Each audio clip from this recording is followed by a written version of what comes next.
নমস্কার বন্ধুরা, পূজা পদ্ধতি চ্যানেলে আপনাদের সবাইকে ওয়েলকাম। আমরা আগের ভিডিওতে বলেছিলাম জগন্নাথ পূজা পদ্ধতি এবং সেখানেই বলেছিলাম যে আমরা পরের ভিডিওতে ওই সংক্ষিপ্ত যে তিথি সংক্ষেপ পড়েছে, এবার তিথি স্বল্পতার কারণে যে খুব প্রবলেম হয়ে গেছে সেইটার দুর্গা পুজোতে সেই বিষয়ে কিছু আলোচনা করব যে কিভাবে কি করা যায়। এই বিষয়ে প্রচুর পণ্ডিতরা প্রচুর আলোচনা করেছেন, তো সেগুলোকেও কিছু কিছু আমরা করব। আর প্লাস আমার নিজস্ব কিছু মতামত, মানে এটাই যে শেষ কথা এরকমটা নয়, আমার যেগুলো মনে হচ্ছে আমি সেইভাবে বলবো। এইভাবে তো এরকম বলা নেই শাস্ত্রে যে টাইম ধরে ধরে 7:50 মধ্যে কি করে করবো, ওরকমভাবে তো শাস্ত্রে লেখা নেই। শাস্ত্রে একটা জেনারেল বলা রয়েছে তিথি স্বল্পতা হলে কি করতে হবে, সেগুলো নিয়ে আমরা আলোচনা করব। প্রথমেই কালিকা পুরাণে বলছে वरम एकाहुति काले, वरम एकाहुति काले ना काले लक्षकूटयः। वरम एकाहुति काले काले सॉरी वरम एकाहुति ही काले, अर्थात बोलছে বরণ একটা আহুতি দেব কালে, না কালে লক্ষকূটয়ः, অর্থাৎ না কালে অর্থাৎ অকালে, অর্থাৎ অকাল বলতে অকাল বোধন নয় কিন্তু, মানে তিথিটা ছেড়ে গেছে যখন, সেখানে কালের পুজোটা কালে না করে অকালে বলতে কিন্তু ওই শরৎকাল বসন্তকাল ওই দক্ষিণায়ন উত্তরায়ণ ওই কাল বলছেন। এখানে বলছে যে এই পিরিয়ডটা যেখানে আমাদের পুজোটা করার কথা পূর্বাহ্নর মধ্যে বা তিথির মধ্যে, সেইটা কাল বলছে এখানে, ঠিক আছে। এবার এখানে কেউ ভেবন না যে আবার বসন্তকালে পুজো করছি বলে সেটা কালের পুজো আর শরৎকালে অকাল পুজো, সেইটা এইখানে অকাল বলতে কিন্তু সেটা বলছে না, ঠিক আছে। এটা ভালো করে মাথায় রাখতে হবে। এখানে অকাল বলতে বোঝানো হচ্ছে তিথিটা। যাই হোক, আমি আজকে বেকার কথা বেশি বলবো না, কারণ অনেক কিছু বলা রয়েছে। তো এবার তাহলে বুঝতেই পারছি শাস্ত্রে বলছে যে যদি টাইম শর্ট থাকে তাহলে পুজোটাকে সংক্ষেপ করবো। ওই আমি পুজো যেরকম করি, আমাদের 750 বছর ধরে চলে আসছে 10,000 আহুতি দেবো, ওই রকম মানে এগুলোকে বলছে গোঁড়ামি, ঠিক আছে। এরকম গোঁড়ামি করলে এই বছরে কিন্তু খুব চাপ হয়ে যাবে। আর একটা জিনিস এবারে আমাদের বলছে বহু বচন ইউজ করতে, ঠিক আছে। শাস্ত্রে বলছে, কিন্তু একটা আমি বলছি না, বলছে বহু বচন ইউজ করতে, অর্থাৎ ভয় জফলা এই যেগুলো আমাদের বলে দেবে ভ্যো নমঃ, ঠিক আছে, আমাদের সারাঙ্গা দেবতা ভ্যো নমঃ, একত্রে পুজো করবো, সব যতটা সম্ভব একত্রে পুজো করবো, ঠিক আছে। এই যে বহু বচন ইউজ করে পুজো করতে হবে। আর বলছে যদি উপাচার নিবেদন করার সময় না থাকে তাহলে উপাচার কমিয়ে দেবো, বা একত্রে অর্চনা করে একত্রে নিবেদন করে, এইগুলো বলছে। এবার আমি সিকোয়েন্সিয়ালি সিস্টেমেটিক্যালি আলোচনা করছি। এটা প্রথমেই যে কালিকা পুরাণে বলছে যে কম টাইম থাকলে একটা আহুতি দেবো, কিন্তু টাইমে দেবো, ঠিক আছে। বরম একাহুতি কালে না কালে লক্ষকূটয়ः, এই লাইনটা আমাদের মনে রাখতে হবে সবসময়। গোড়ামি করলে হবে না যে আমি 5.5 কেজি চালের নৈবেদ্য বানাইতে, 5.5 কেজি চালের নৈবেদ্য বানাইতে টাইম লাগবে, তুমি তাহলে সেরকমভাবে উঠে তাড়াতাড়ি করে করো, ঠিক আছে। তো নৈবেদ্য, এবার জোগাড়ের কথাটা বলছি। অন্যান্যবার একটা দুর্গাপুজোর কিন্তু মুখের কথা এখন সবাই করে, প্রত্যেকটা ফ্ল্যাটের একতলায় দেখি ফেস্টুন বেঁধে দুর্গাপুজো হচ্ছে। যাই হোক, তো এতটাও মুখের কথা নয়, ঠিক আছে, এতটাও মুখের কথা নয়। দুর্গাপুজো কর মহাপুজো বলছে কলির অশ্বমেধ যজ্ঞ। তো অশ্বমেধ যজ্ঞ শুধু বলছি, আয়োজনটাও সেরকম অশ্বমেধ যজ্ঞের মতো করতে হবে। যেরকম মা লক্ষ্মীরও কৃপা থাকতে হবে প্রচুর, ঠিক আছে। লোক বলো, শুধু টাকা থাকলে হবে না, লোক বলো প্রচুর লাগবে। আমার প্রচুর টাকা রয়েছে, একটাও লোক নেই, আমি কিছুই করতে পারবো না। হাঁ করে টাকাগুলো তো আর হেঁটে হেঁটে কাজ করে দেবে না। লোকও চাই, টাকা চাই, সেই আন্তরিকতা চাই, সব থেকে বড় কথা ভক্তি চাই। এই করা না থাকলে কিচ্ছু করা যাবে না। ব্যাংকে প্রচুর কোটি টাকা আছে, আমি ইনভেস্ট করলেই একটা বড় দুর্গাপুজো কিন্তু আমি নামাতে পারবো না, এটা মাথায় রাখতে হবে। প্রচুর সোনার থালা, প্রচুর রূপোর থালা রয়েছে, বাট সেগুলো কিন্তু মেনটেনেন্সের অভাবে কালো হয়ে গেছে, এরকমও দেখা যায়। ওইটা কোনো ম্যাটার করছে না, তার থেকে মাটির থালায় দেবো, সমস্যা নেই, কিন্তু ভক্তিটা থাকতে হবে। আর যারা আমার কাজ করছে তাদের মধ্যে সেই ভালোবাসাটা, মায়ের কাজ করছে এই ভাবটা থাকতে হবে, ঠিক আছে। তো এটা বলছে আমরা ঠাকুর, আমরা একটা জায়গা বলছে যে আমরা পুজো কেন করবো, ঠিক আছে। অনেকেই তো বলতে পারে পুজো কেন করবো, সেখানে বলছে যে পুজো করার ওয়ান অফ দ্য কারণ, প্রচুর কারণ আছে, ওয়ান অফ দ্য কারণ এটা আমরা বলতেই পারি। আমি এই প্রসঙ্গে এসছে বলে বললাম যে আমরা যখন অফিসে যাচ্ছি, স্কুলে কলেজে যাচ্ছি, বা ঘরের কাজ করছি, রান্না করছি, যাই করি না কেন, তখন কিন্তু আমরা ভাবছি আমাদের কাজ করছি, ঠিক আছে। বা অফিসে গিয়ে ভাবছি যে কোম্পানির হয়ে কাজ করছি, স্কুলে গিয়ে ভাবছি পড়ার নাম্বার পাওয়ার জন্য পড়ছি, ঠিক আছে। তো কখনোই আমরা ভাবি না যে ঠাকুরের কাজ করছি। কিন্তু একমাত্র পুজো করার সময় আমাকে এক্সট্রা করে আর ভাবতে হচ্ছে না যে আমরা ঠাকুরের কাজ করছি। বাই ডিফল্ট আমরা চন্দন ঘষছি, এটা আমাকে আলাদা করে ভাবতে হচ্ছে না যে আমি ঠাকুরের জন্য চন্দন ঘষছি, কারণ ঠাকুরের জন্যই চন্দন ঘষছি। আমি বেলপাতা বাচ্ছি, আমাকে আলাদা করে ভাবতে হচ্ছে না। তো এইটা হচ্ছে যে ঠাকুরের কাজ করছি, এই ভাবটা থাকা দরকার, ঠিক আছে। প্রথম এইটার সাথে আমার আজকের ভিডিওটার কি রিলেশন, না, এই তৎপরতাটা থাকতে হবে। আমাকে রাত্রিরে জাগতে হবে, রাত্রিরে ঘুমোলে এবছরের পুজো কিন্তু নামাতে পারবো না, দুপুরে ঘুমাবো। আমার তো এবারে সব পুজো তাড়াতাড়ি করে শেষ হয়ে যাচ্ছে, দুপুরবেলা কোনো কাজ নেই, দুপুরে ঘুমোতে হবে। এবার এগুলো শাস্ত্রে বলছেন, এটা আমি প্র্যাকটিক্যাল এক্সপিরিয়েন্স থেকে বলছি, ঠিক আছে? কেউ বলে প্রমাণ দেখান শাস্ত্রে কোথায় শ্লোকে লেখা আছে তিথি স্বল্পতা থাকলে রাত্রিরে জাগতে হবে, এটা শাস্ত্রের লেখা নেই, এটা আমি বলছি, ঠিক আছে? আর আমি বলছি মানে এটা ফলো করতে হবে এরকমটা না, কেউ করতে চাইলে করতে পারে। তো প্রথম কথা, যদি অন্যান্য বছরে যদি 50 জন বা 40 জন বা 30 জন থাকে জোগাড়ে, এবারে কিন্তু আরও 10 জন বেশি লাগবে জোগাড়ে, ঠিক আছে? নৈবেদ্য সাজানোর জন্য যদি অন্যান্য বারে 5 জন থাকে, এবারে কিন্তু 10 জন লোক লাগবে। এবার লোক পাবো কোথায়? এটা সত্যি সমস্যা আজকালকার দিনে। লোক একদম প্রচুর লোক বলছে ভান্ডারের লোক চাই, তন্ত্রধারক চাই, পূজক চাই, কিন্তু আমি সত্যি খুঁজে পাচ্ছি না। নাহলে প্রচুর মানে অনেক জায়গা থেকে বলছে, আমি কি করে খুঁজে পাবো এত লোক, কেউ তো পাচ্ছি না ঠিকঠাক লোক সেরকম। কিন্তু একটুখানি রিকোয়েস্ট করে যদি লোককে বলা যায়, তো অ্যাটলিস্ট অন্যান্য বার যতজন জোগাড়ে থাকে অ্যাটলিস্ট 5-10 জন বেশি লাগবে এবছর এই তিথি স্বল্পতার জন্য। তো নৈবেদ্য সংখ্যা কমাতে হবে আমাকে, ঠিক আছে? অক্ষত নৈবেদ্য বেশিরভাগ ইউজ করতে হবে। প্রতিমাস্ত দেবতার জন্য আমি নৈবেদ্য সাজাবো, ষোড়শ উপাচারের নৈবেদ্য একটু ভালো করে সাজাতে হবে। আর বাকি প্রতিমাস্ত দেবতার নৈবেদ্যগুলো একটু ছোটো ছোটো করে, 5টা ফল দিয়েই করবো, ছোটো ছোটো করে করবো, ঠিক আছে? মানে 5টা ফল বলতে আমি নাম্বার মেনশন করছি না, এইভাবে যার যেরকম আয়োজন থাকবে সে সেভাবেই করবে। কিন্তু মানে একদম কুচি এমনি তো কুচি ফল করার উচিতও না, এমনি একদম কালো হয়ে যায়।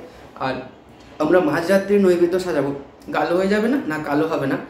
একটা ট্রিক্স ফলো করা হয়, যখন অনেক বেলা অবধি বিশেষ করে দুর্গাপুজো করতে তো অনেকটা টাইম লাগে, সেখানে নুন জলে চোবানো হয় ফলগুলোকে, আপেল পেয়ারা যেগুলো কালো হয়ে যায়, বাট আমাদের আপেল আর পেয়ারাটা মেনলি কালো হয়, আর শশা তো খুব একটা কালো হয় না। যাক, যে ফলগুলো কালো হয় সেগুলো একটু নুন জলে চোবাতে হবে। নুন জলে চোবালে নুন জলে যে লেয়ারটা পড়ে যাবে, আমার ব্যাকটেরিয়া বা ফাঙ্গাস আসবে না, ঠিক আছে? এইটা একটা ট্রিক ফলো করতে পারি। কাটা ফল কারো যদি ফ্রিজ থাকে তাহলে সে ফ্রিজে রেখে দিতে পারে, আগের দিন বেদানাগুলো ছাড়িয়ে রাখলাম, ঠিক আছে? এগুলো নিজের বুদ্ধি, এগুলো কিন্তু শাস্ত্রের কিছু বলছে, এগুলো নিজের বুদ্ধি। কেউ যদি এখন বলে কোথায় বেদানা ছাড়িয়ে রাখতে বলেছে আগের দিন, শাস্ত্রের প্রমাণ দেখাতে, সেটা তো দেখানো বোকা কথা হয়ে যাবে। এটা নিজের প্র্যাকটিক্যাল বুদ্ধি, ঠিক আছে? আচ্ছা, A to Z আমাকে রেডি করে রাখতে হবে একদম সব কিছু। আর পুজোর যেখানে হচ্ছে সেখানে 3-4 জনকে কন্টিনিউয়াস বসে থাকতে হবে, কিছু না করুক, চুপচাপ বসে থাকবে, মানে 1 সেকেন্ডও যেন ডিলে না হয়, এটা মাথায় রাখতে হবে। পূজকের কি কর্তব্য? পুরো মন্ত্রগুলোকে মুখস্থ রাখতে হবে। মানে তাকে যদি ঘুম থেকে মাঝরাত্রে ডেকে যদি বলা হয় বল মহাস্টারের মন্ত্র, সে বলতে আরম্ভ করে দেবে, এরকম ব্যাপার। মানে একদম পুরো মুখস্থ করতে হবে, মানে মুখস্থ ছাড়া কোনো উপায় নেই, ঠিক আছে? মুখস্থ ছাড়া কোনো উপায় নেই, মুখস্থ একদম মানে খুব তাড়াতাড়ি বলতে হবে, খুব তাড়াতাড়ি, এটা হচ্ছে একটা কথা। এবার আমাদের অধিবাস কল্পারম্ভ, এবার একটু তারা রয়েছে, এবার এত তারা নেই, কারণ কল্পারম্ভে তো বিশেষ পুজো নেই।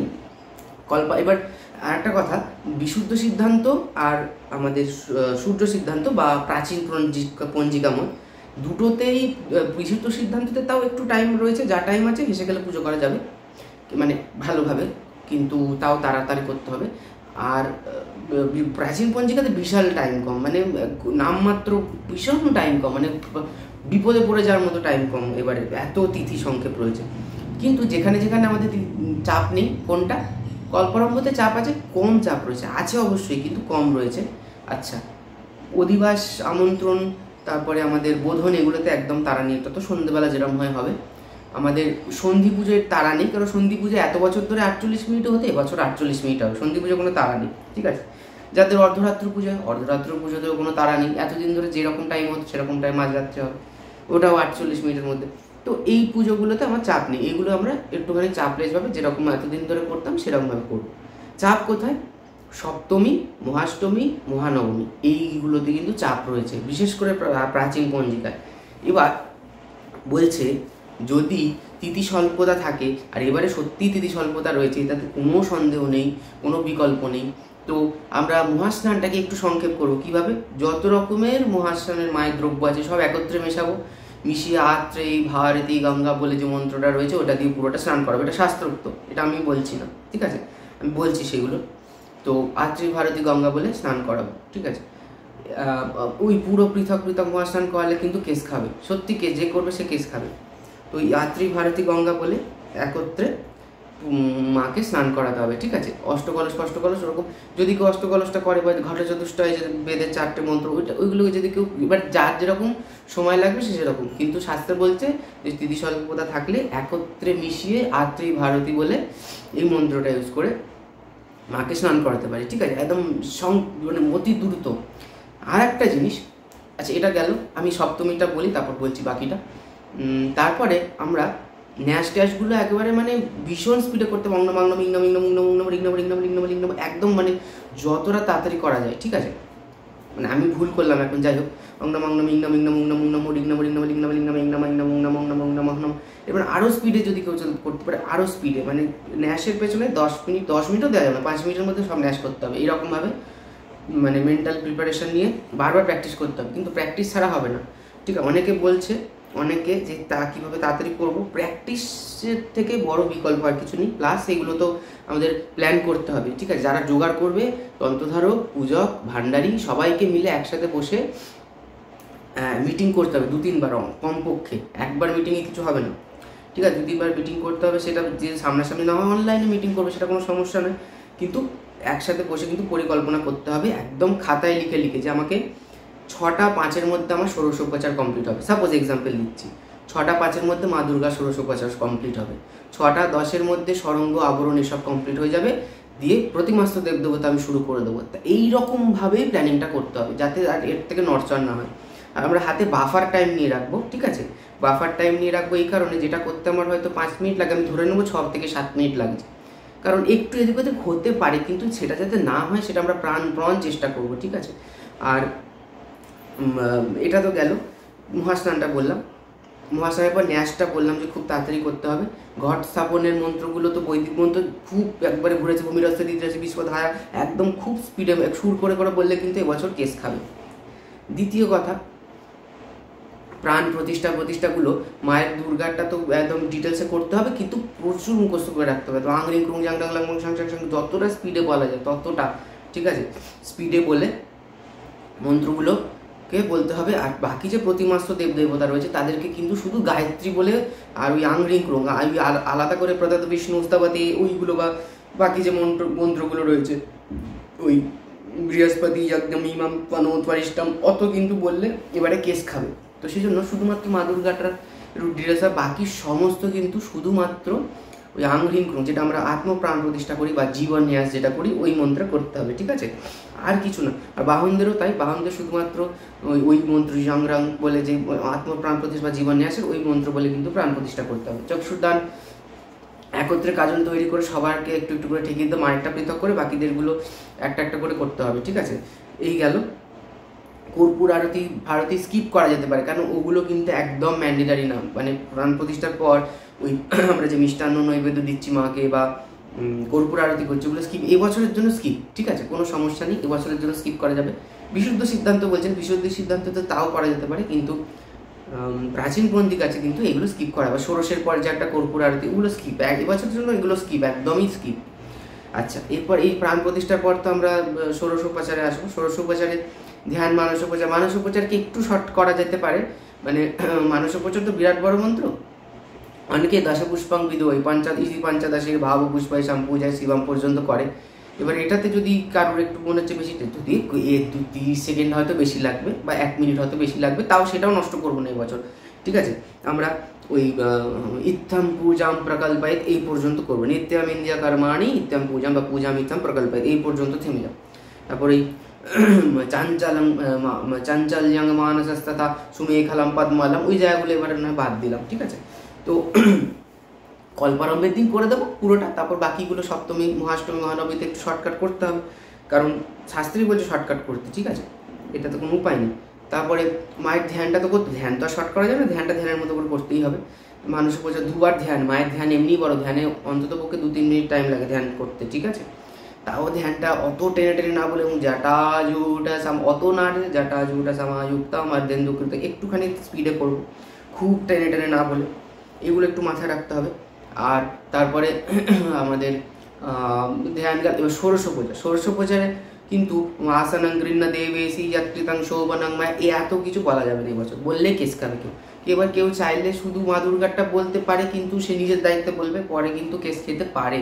ষোড়শ পূজাতে প্রচুর টাইম লাগে। এবার কেউ বলবে ষোড়শ পূজাটাই তো মেন পুজো, এটা যদি একটুখানি সময় মানে ওই একত্রে করে দিই কিরম একটা বাজে দেখায়।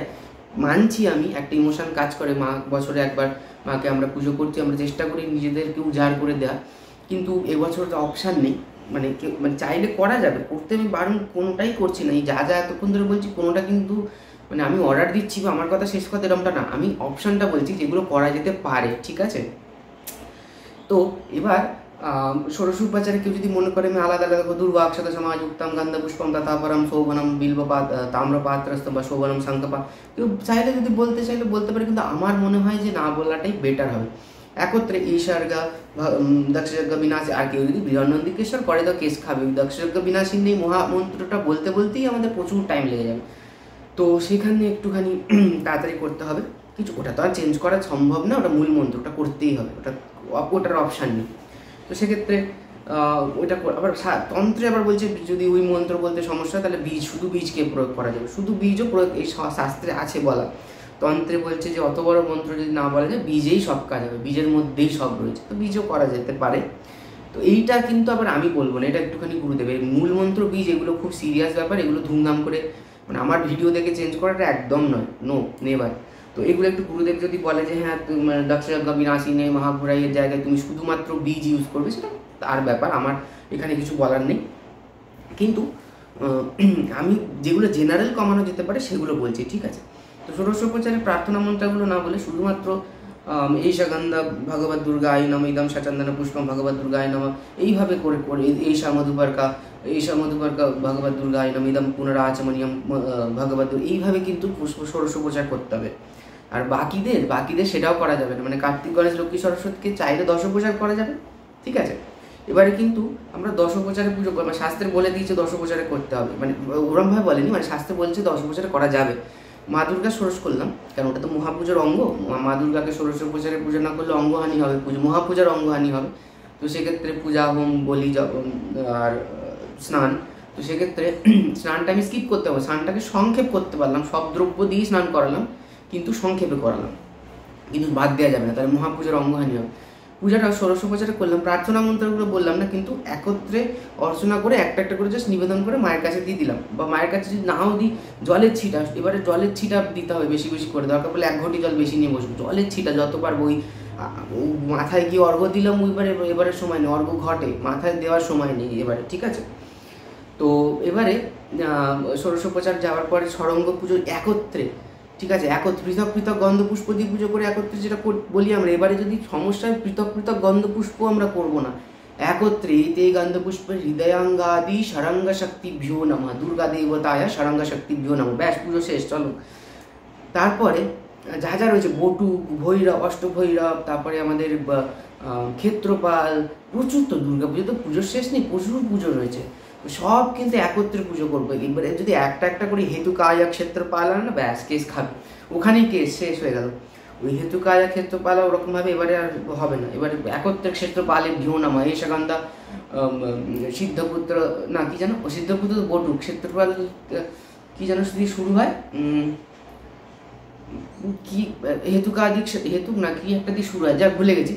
তো ওমকাদিক ক্ষেত্রপালে ভিও নামা, এইভাবে পুজো করতে হবে, ঠিক আছে। বটুক তাই আমাদের অষ্টভৈরব অসিতাঙ্গ আদি ভৈরবায় ভৈরবে ভিউন, অষ্টভৈরবে ভিউন, একত্রে পুজো হবে, ঠিক আছে। আর এদের কিন্তু ভুলেও নৈবেদ্য সাজাবো না, পুরো কেস জন্ডিস হয়ে যাবে, কারণ নৈবেদ্য সাজানো মানে আমাকে ঢাকা খোলো, মোছো, তেপায়া নিয়ে যাও, ঠিক আছে, অর্চনা করো, বিশাল টাইম ওয়েস্ট, ঠিক ওয়েস্ট ওয়ার্ডটা আমি ইউজ করবো না, কিন্তু এই বছরের জন্য একটু সমস্যা রয়েছে এটা বলতে পারি, ঠিক আছে। তো সেক্ষেত্রে অক্ষত নৈবেদ্য আর কিচ্ছু করো, অক্ষত শাস্ত্রে বলছে অক্ষত নৈবেদ্য করতে, তো সেখানে আমার না করার কিছুই নেই, তো অক্ষত নৈবেদ্য ইউজ করবো, ঠিক আছে। আচ্ছা, তারপরে এই তো আবরণের মধ্যে আছে তো কার্তিক গণেশ লক্ষ্মী সরস্বতী মহিষাসুর, আমাদের নবপত্রিকা, এদের যাদের যাদের হয়, আবার আমাদের শিবের, নারায়ণের, এদের সবার ষোড়শ হওয়ার কথা, এদের সব দশোপচারে কনভার্ট করে দেবো। বা যদি মনে হয় ষোড়শাকান্তি দিতে ইচ্ছা হয়, থালা থালা সাজাবো, একবারে একত্রে অর্চনা করি, একত্রেই নিবেদন, ওই দম শঙ্খাভরণম ওম সরস্বতী নম, ওর বাবারে দরকার নেই, সমস্যা কেস হয়ে যাবে। তো একদম ইদম আসনাদি উপচারেভ্যো নমঃ এতে গন্ধপুষ্পে আসনাদি উপচারেভ্যো নমঃ এতদিপাদেব শ্রী বিষ্ণবে সম্প্রাণ বীজ লক্ষ্মী নমঃ ইদম আসনাদি উপচারেভ্যো শ্রী লক্ষ্মী নমঃ। এইভাবে ব্যাস শেষ, পুজো, লক্ষ্মী পুজো শেষ, এখানেই আর কিচ্ছু করার দরকার নেই। এবার হ্যাঁ, নৈবেদ্যটার ক্ষেত্রে একটুখানি আলাদা করে দিতে হবে, নৈবেদ্যটা তো আর একত্র হবে না, নৈবেদ্যটা। আর আমাদের চাইলে দশোপচার করা যেতে পারে, কোনো সমস্যা নেই, দশোপচারে করলেও হবে। ষোড়শোপচার যদি একান্ত খুব ইচ্ছে করে তাহলে করবো, নাহলে 10 একমাত্র দেবীর আর নবপত্রিকার ষোড়শ করবো, তাও কিন্তু ওই একত্রে, আলাদা আলাদা করে নিবেদন করবো, কিন্তু প্রার্থনা মন্ত্র বলবো না, ঠিক আছে, একত্রে। শিবেরও দশোপচার, নারায়ণ আমাদের গেস্ট হয়ে যদি আসে, যদি কারোর বাড়ির নারায়ণ থাকে সারা বছর সেবা, তাহলে তার জন্য মানে সে তো বাড়ির লোক, তাকে আলাদা করে পুজো করবো, বাট ষোড়শ করার ইমোশনটা একটু হয়তো কম কাজ করবে। কিন্তু যার বাড়িতে গেস্ট হয়ে আসবে, সারা বছর নারায়ণের সেবা হয় না, কিন্তু কোনো মন্দির থেকে বা কোথা থেকে হয়তো এসছে, তাহলে সেক্ষেত্রে একটু নারায়ণকে স্পেশাল ট্রিটমেন্ট করা উচিত। সেক্ষেত্রে আমরা নারায়ণের পুজো কিন্তু তিথির পরেও করতে পারবো, নারায়ণের তাও তিথির মধ্যে পুরোটা করা উচিত, কারণ আমি পুরো পুজোটা করে ফেললাম, তারপরে আলাদা করে আবার নারায়ণ বাজে লাগবে দেখতে, পূজাঙ্গীভূত তো, সেই জন্য আমরা দশোপচারে করবো। পরে চাইলে নারায়ণকে পৃথকভাবে ষোড়শোপচার, সেটা আলাদা পূজক আলাদাভাবে করতে পারে, মানে অন্য পূজকও করতে পারে, ঠিক আছে, নারায়ণ সেবা। সেটা কিন্তু দুর্গাপুজোর মানে মধ্যে না করলেও চলবে, দুর্গাপুজোর মধ্যে আমি দশোপচারে করলাম, তারপরে এবার নারায়ণ গেস্ট হিসেবে এসে তাকে আমি আলাদা করে পুজো করছি, সেটার সমস্যা নেই। আগে দুর্গাপুজোর পার্টটাকে কমপ্লিট করে ফেলতে হবে তিথির মধ্যে। এরপর আমাদের আবরণ সপ্তমীর দিন কিন্তু আর কিছু নেই, বৃষভের আছে, গরুড়ের আছে পুজো, এগুলো সব পঞ্চপ্রচার। মহাসিংহের পুজো কিন্তু ষোড়শে এবারে করার দরকারই, দশোপচারে হবে। তো সপ্তমীর দিন আর বিশেষ কিছু নেই, কিন্তু এই করতে এবারে যে টাইম, এই করতে অবস্থা খারাপ হয়ে যাবে, ঠিক আছে। কিন্তু আমি যেটা বললাম এটাতে কিন্তু যার তিথি রয়েছে হয়ে যাবে। একটা খুব ইম্পর্টেন্ট কথা, আমরা সূর্যোদয়ের আগে পুজোয় বসতে পারি না, এটা শাস্ত্রে আমাদের বলছে। কারণ আমরা যে মানে হঠাৎ করে ধরে নিই যে রাত্রি 12টা থেকে দিন শুরু হয়েছে, এটা কিন্তু খুব একটা জোর করে দিন শুরু করা। কারণ টাইমটাও আমার লোকাল টাইম, IST ধরছি, মানে ইন্ডিয়ান স্ট্যান্ডার্ড টাইম, বা যেই দেশে থাকি সেখানকার standard time, actually local time নয়। তো রাত্রি 12টার সময় যে হ্যাপি বার্থডে আমরা উইশ, সেটাও ভুল টাইমে করছি। আর অ্যাকচুয়ালি দিন তো এভাবে শুরু হয় না, পৃথিবীর মতো ঘুরবে, সূর্যের মতো ঘুরবে, বাস ওরা তোমার ঘড়ি দেখে চলবে না, তুমি ওদের দেখে চলবে। তো সেক্ষেত্রে 12টার সময় দিন শুরু হচ্ছে, এটা কিন্তু মানে হিসেবের সুবিধার জন্য ঠিক আছে, অফিসিয়াল কাজের জন্য বা আমাদের প্রোগ্রাম কোডিং করতে সুবিধা হয়, কেন ও সূর্যোদয় দেখে তো আর কোডিং করা সম্ভব না, এটা তো ঠিক আছে। কিন্তু অ্যাকচুয়াল দিন শুরু কিন্তু সূর্যোদয় থেকেই হবে, তাই তুমি আগের দিন পুজো শুরু করতে পারবে, শাস্ত্রে এই লজিকটা বলছে। কিন্তু শাস্ত্রে বলছে যদি একান্ত খুব তিথি স্বল্পতা থাকে, যেটা এবছর হয়েছে, ট্রুলি হয়েছে, অস্বীকার করার কোনো জায়গা নেই, তাহলে সূর্যোদয়ের 1 দণ্ড আগে বসা যাবে। 1 দণ্ড না 1 মুহূর্ত, মোস্ট প্রবাবলি 1 মুহূর্ত, আমি এটা খেয়াল পড়ছে না, কেউ একটু দেখলে বা কেউ জানলে একটু কমেন্টে বলে দেবো, আমি এই মুহূর্তে মানে ভুলিয়ে গেছে 1 দণ্ড বা 1 মুহূর্ত, মানে যাই হোক। তো সূর্যোদয়ের 1 দণ্ডকাল মানে 34 মিনিট, অথবা 1 মুহূর্ত, 1 মুহূর্ত মানে 2 দণ্ড, তাহলে ওইটা একটুখানি আমাকে দেখে নিতে হবে, আমি দেখে পরে বলবো, বা কারো যদি জানা থাকে একটুখানি প্লিজ কমেন্টে বলে দেবেন। তো এই মুহূর্তে আমার মাথায় আসছে না, তো এই 1 দণ্ড বা 1 মুহূর্তকাল সূর্যোদয়ের আগে থেকে আমরা পুজো স্টার্ট করতে পারি। আর এবারে ওটা খুব সাজেস্টেড, এবারে ওটাই করতে হবে। রাত্রিরে ঘুমানো তো না ঘুমানোই ভালো, এবারে বললাম। তো সেক্ষেত্রে রাত্রিবেলা পুরো একদম সব কিছু রেডি করে রাখবো, একদম সব কিছু, সূর্যার্ঘ্য আলাদা কুশিতে রেডি করে রাখবো, সব আলাদা সংকল্প আলাদা করে, মানে ওই কুশি থেকে জল নিচ্ছি, সামান্য অর্ঘ্য, বিশেষার্ঘ্য সব রেডি থাকবে, খালি মানে জল ছেটাবো, কাজ হয়ে যাবে, এরকমভাবে পুজোর জায়গাটা। যে তাই জন্য যে জোগাড় করবে তার উপর এবারে পূজকের থেকে যে জোগাড় করবে তার উপর কিন্তু এই বছরের দায়িত্ব অনেক বেশি, কারণ পূজক কিন্তু তন্ত্রধারকের কথা শুনবে আর জল ছেটাবে, অতটা চাপ নেই। চাপ রয়েছে, অবশ্যই চাপ রয়েছে, ন্যাশনাল সব কিছু করতে হবে, কিন্তু তার থেকেও বেশি চাপ রয়েছে যে জোগাড় করবে, সে যদি একটু এদিক ওদিক করে পুজো লেট হবে, কিচ্ছু করার নেই। তাই যে ভান্ডারি যে জোগাড়ে থাকবে যারা, তারা কিন্তু খুব মানে কেয়ারফুলি আগে থেকে প্ল্যান করে ফেলতে হবে, যে এইখানে আমি চন্দনের বাটি রাখবো, এইখানে আমি ভূতাপসারণের জন্য সর্ষে রাখবো, একদম এইভাবে প্ল্যান করতে হবে। শুনলে হয়তো কেউ হাসাহাসি করবে, কিন্তু এটা কিন্তু যারা বুঝতে পারছে না তারা হাসবে, কিন্তু যারা প্র্যাকটিক্যাল, যাদের এক্সপিরিয়েন্স আছে তারা হাসাহাসি করবে না। যাই হোক, এবার সপ্তমীর কথা গেল, নবপত্রিকা স্নান ওই একত্রে করব আমরা। আর ওই গঙ্গায় নিয়ে যাওয়া ঢাকঢোল পিটিয়ে ওইগুলো এবারে কিন্তু একটুখানি না করলে, ওটা কিন্তু আচারাত, রঘুনন্দন বলছে আচারাত গঙ্গাতে বা প্রতিষ্ঠিত পুষ্করিণীতে স্নান করানো যাবে। আচারাত একদম কোট আনকোট রঘুনন্দন বলছে আচার হাতে, আমি বলছি না, আমি বলার কেউ না, রঘুনন্দন বলছে আচারটা এই বছরের জন্য একটু বাদ দেওয়া যেতে পারে। আবার কেউ শাস্ত্রে বলছে যে আচার ও প্রথম ধর্ম, ঠিক কথা, আচার ও প্রথম ধর্ম, এইটাই তো বলে শাস্ত্র এখন সবাই আচার বানিয়ে ফেলছে। মানে হঠাৎ করে এবছর কিছু একটা শুরু করে তো বলেছে এটা আমার ভুল আচার, তো যাই হোক সে তাদের ব্যাপার। কিন্তু এটা একটা দেশাচার আমাদের, অবশ্যই এটা আমাদের দেশাচার যে কলা বউকে নদীতে নিয়ে গিয়ে স্নান করানো আমাদের এই এরিয়াতে সবাই করে, মানে পুরো আমাদের বাংলা ওয়েস্ট বেঙ্গল এই এরিয়াতে তো সবাই করে, তো সেক্ষেত্রে এটা একটা দেশাচার, সমস্যা নেই। তো সেক্ষেত্রে এটা স্কিপ করা আচারকে তো আমি বলতে পারি না হঠাৎ করে স্কিপ করতে, কিন্তু পুরো দূরে যদি গঙ্গা থাকে, অনেকে যায় লরি ফরি করে যায় বা গাড়ি করে যায়, তো সেক্ষেত্রে আমার মনে হয় যে বড় একটা গামলা টামলা থাকলে সেখানে চুবিয়ে নেওয়াটাই বেটার হবে। সেখানে তো চোবানো যাবে না, প্রতিষ্ঠিত পুকুরিনি বলেছে, তাহলে সেক্ষেত্রে ওটা কী করবো সেটা নিজের ওপর, কিন্তু ওখানে গেলে কিন্তু প্রচুর টাইম নষ্ট হবে, গঙ্গায় প্রচুর লাইন থাকবে, বা গঙ্গায় অনেকে আরতি ফারতি করে, সেক্ষেত্রে কিন্তু কেস খাবে। কেউ যদি নবপত্রিকানি গঙ্গায় যায়, পাশে বাড়ির পাশে গঙ্গা থাকলে সেটা আলাদা কথা, বা বাড়ির পাশে পুকুর থাকলে সেটা আলাদা কথা, দ্যাট ইজ ডিফারেন্ট, কিন্তু দূরে থাকলে তখন চাপ হয়ে যায়। 5টা মিনিট যদি ওয়েস্ট হয় সেটাও কিন্তু অনেক এই বছরের জন্য, সেটা একটু দেখে নিতে হবে কী করব।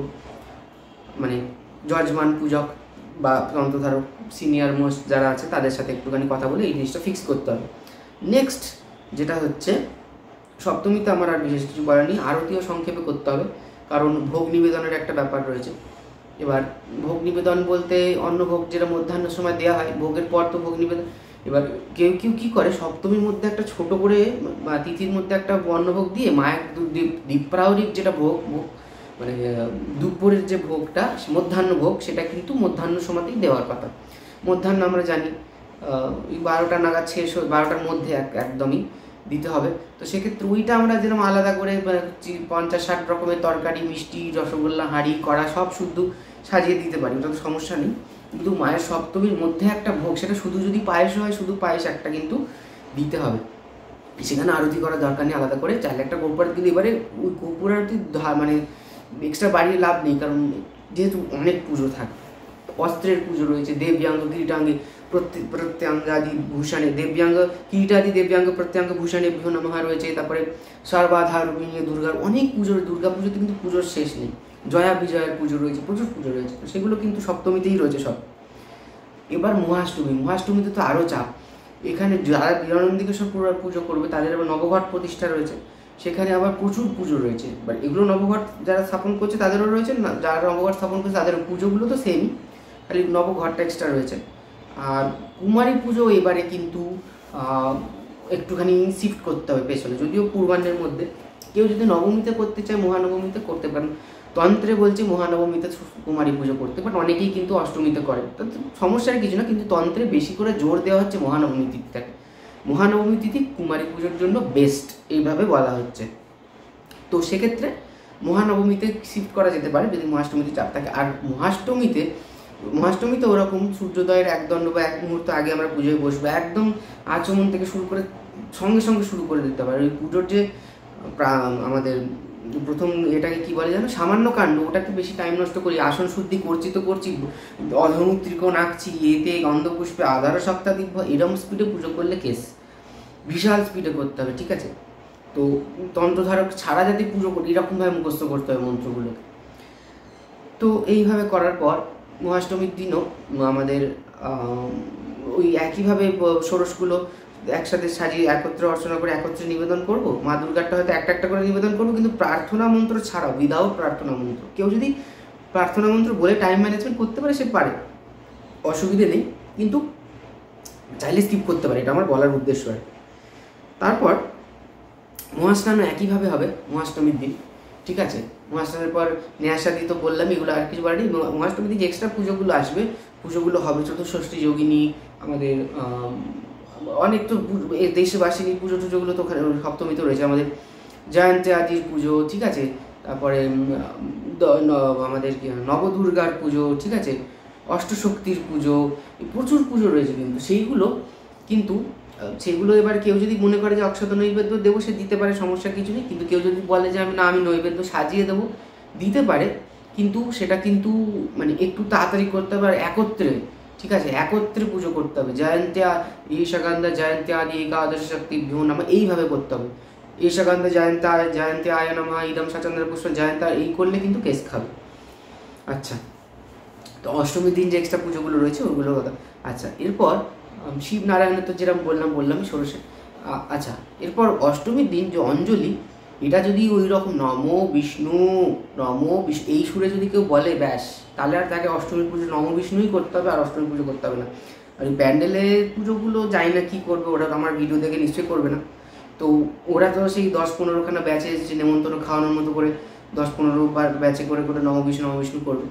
কিন্তু যদি কেউ ঠিক করে করতে চায় তাহলে অতগুলো ব্যাচে কিন্তু পুষ্পাঞ্জলি দিলে সে কিন্তু মানে তার কেস খাওয়া থেকে কেউ বাঁচাতে পারবে না।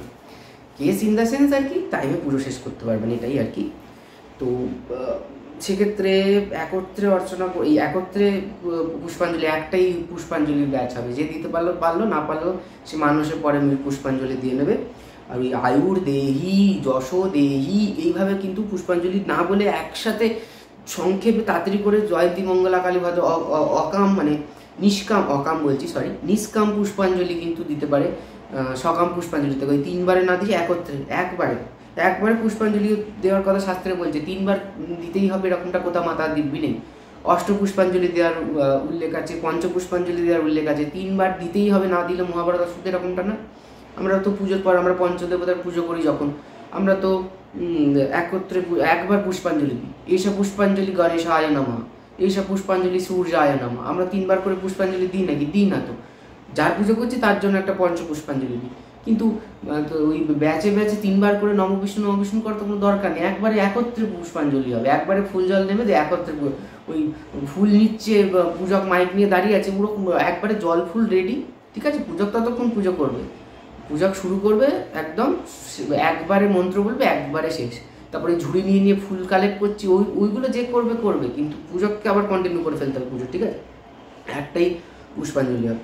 আর নৈবেদ্যর কথা তো আগেই বললাম, আর বিশেষ করে নৈবেদ্যর কথা কিছু বলছি না। নৈবেদ্য বুঝে শুনে সাজাবো, প্রচুর ফল এসছে, ভক্তরা ফল দিয়েছে পুজোতে, প্রচুর নৈবেদ্য সাজাবে, এটা কোনো একটা লজিক্যাল কথা না। ফল এসছে, ফলগুলোকে নিবেদন করবে একত্রে, গোটা ফল, তারপর গরিব দুঃখীদের দিয়ে দেওয়া হবে, এটাই হচ্ছে কথা। কিন্তু সেটা আমার বলার ব্যাপার না, সেটা পূজা কমিটি বুঝবে গরিবকে দেবে না কাকে দেবে, কিন্তু আমি একটা জেনারেল বললাম আর কি। তো মানে আমাদের যেটুকু আমরা পূজকের সাথে, তন্ত্রধারকের সাথে পূজা কমিটি যে থাকবে বা যে যজমান বা আর ভান্ডারি, এদের কিন্তু একসাথে বন্ডিং থাকতে হবে। অনেক সময় হয়, রিসেন্ট হয়েছিল, লিস্টে নৈবেদ্য একরকম লিস্ট রয়েছে, ঠিক আছে। এবারে নৈবেদ্য লিস্ট কিন্তু অন্যবারের থেকে আলাদা হওয়াটা উচিত।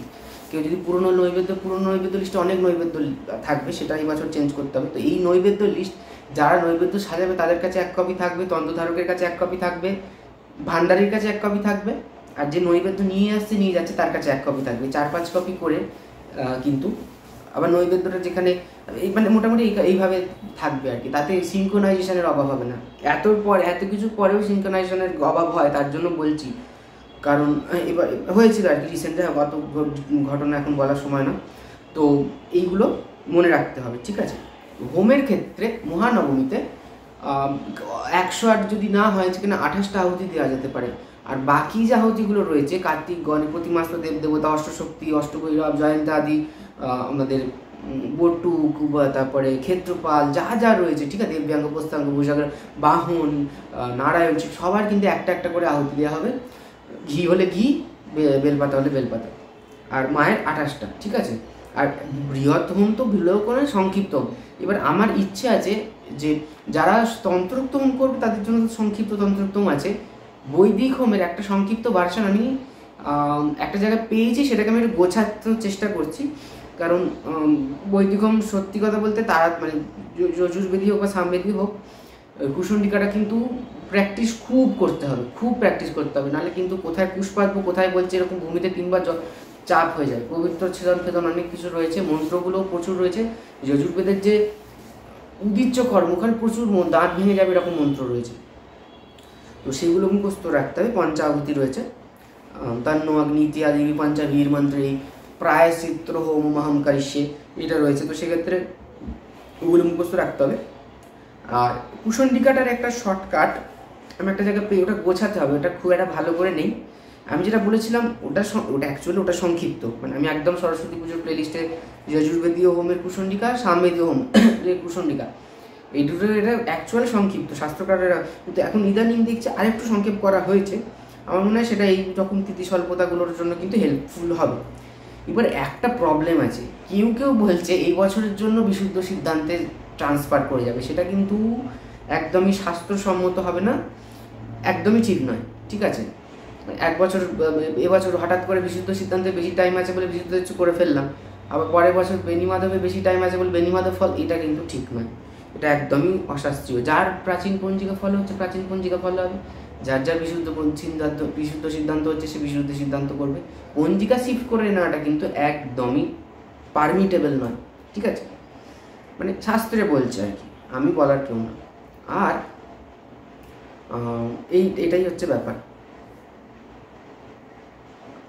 সপ্তমীর দিন, হ্যাঁ আচ্ছা, কুমারী পুজোটা আর সন্ধি পুজো তো বলার কি, সন্ধি পুজো এতদিন 48 মিনিটে করতে হবে, বছর 48 মিনিটই হবে, সমস্যার কিছু নেই। ঠিক আছে,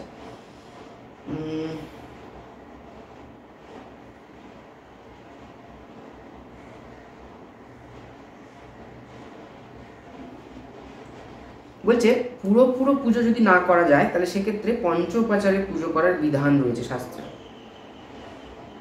ঠিক আছে, তিথি স্বল্পতায় বলছে সামান্য অর্ঘস্থাপন, বিঘ্নাপসর, মাস ভক্ত বলি, আসন শুদ্ধি, সংক্ষেপে ভূত শুদ্ধি, প্রাণায়াম, করঙ্গন্যাস, ঋষ্যাদিন্যাস করে পীঠদেবতাভ্য নাম, একত্রে পীঠদেবতার পুজো, পীঠদেবতাভ্য নাম, পীঠশক্তিভ্য নাম, এই মন্ত্রে পুজো করা যাবে। এটা সন্ধি পুজোর সময় আলোচনা করি। মানস পূজা, বিসর্গ স্থাপন করে পুনরায় দেবী ধ্যান করে উপাচার দান মন্ত্র, যেটা আমি বললাম যে প্রার্থনা মন্ত্রগুলো, দুর্বাক্ষতে সমাযুক্তাং বা বনস্পতি রাসদ্বীপ, এইগুলো বাদ দিয়ে ষোড়শ উপাচার নিবেদন করতে হবে। ঠিক আছে, নবপত্রিকা পূজাতে স্তুতি মন্ত্র পাঠ করতে হবে না, শুধুমাত্র বীজ বা মূল মন্ত্র দিয়ে কোটি যোগিনী ভ্যো নমঃ, নবদুর্গাভ্যো নমঃ, জয়ন্ত আদি ভ্যো নমঃ, এইভাবে বললাম, যেটা প্রথমে বলেছিলাম বহু বচন ইউজ করে করতে হবে। অস্ত্রে ভ্যো নমঃ, ভীষণ বটুকে ভ্যো নমঃ, ক্ষেত্রপালে ভ্যো নমঃ, ভৈরবে ভ্যো নমঃ, এইভাবে ভয়ে জফলা যোগ করে করে বহু বচন শব্দ প্রয়োগ করে একত্রে।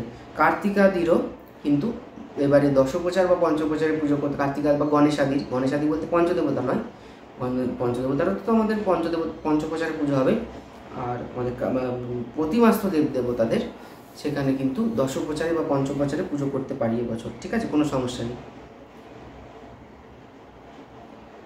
যেখানে যেখানে 108 বার জপ করার কথা রয়েছে সেখানে সেখানে কিন্তু আমরা ন্যূনতম পক্ষে 8 বার বা 10 বার বা 28 বার জপ করতে পারি। ঠিক আছে, এটা একটা বলা হয়েছে। আর জপ সংকল্প যে জপ করা হচ্ছে, দুর্গা নামের জপের যে সংকল্প, ওইটা আলাদা, ওটা সংকল্পকৃত জপ, ওটা আলাদা। কিন্তু নর্মাল যেখানে যেখানে জপ করার কথা হয়েছে সেখানে কিন্তু সংক্ষেপে নৈবেদ্য নিবেদন করে যে 108 বার জপ করা হয়, সেটা কিন্তু সংক্ষেপে আমরা 8 বার করতে পারি এই বছরের জন্য। আচ্ছা, মাতৃকা ন্যাস কেবল করে, এটা বলছে শাস্ত্রে যে কোনো ন্যাস যদি সমস্যা হয় তাহলে সেক্ষেত্রে কেবল মাতৃকা আর মাতৃকার যে করাঙ্গ এগুলো করে কিন্তু বাকি পুজোটা কন্টিনিউ করা যায়, বাইরে আর অন্তর্মাতৃকার ন্যাস না করে। ঠিক আছে, স্কিপ করা যাওয়ার কথা বলছে, যদি খুব সমস্যা তাহলে স্কিপ করা যেতে পারে।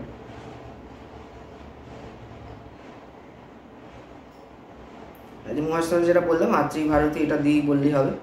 বলিদানের ক্ষেত্রে সংক্ষেপে বলিদান দিতে হবে, তাদের পশু বলি হয়, তাদের একটু টাইম লাগবে, বাট চেষ্টা করবো যে সংক্ষেপে করার।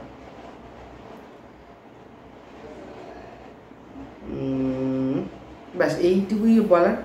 নবমী তো বললাম, দশমীতে আমাদের বিজয় তো বিসর্জন কৃত্য তো তারাগুলোর কিছু না, ওদিনকে এমনি দশোপচারে পুজো হবে। মহাষ্টমী মহানবমীটা একটুখানি হেকটিক হয়ে যাবে, এটা একটু আগে থেকে পরিকল্পনা করে প্ল্যান করে রাখতে হবে। ঠিক আছে, তো আরও আমি চেষ্টা করবো যে নেক্সটে আমার ওই কুশণ্ডিকার যে শর্ট ফর্ম ওটা করার, আর আমাদের মনসা পুজো পদ্ধতি নিয়ে কিছু আলোচনা করার কথা অনেকেই বলছে।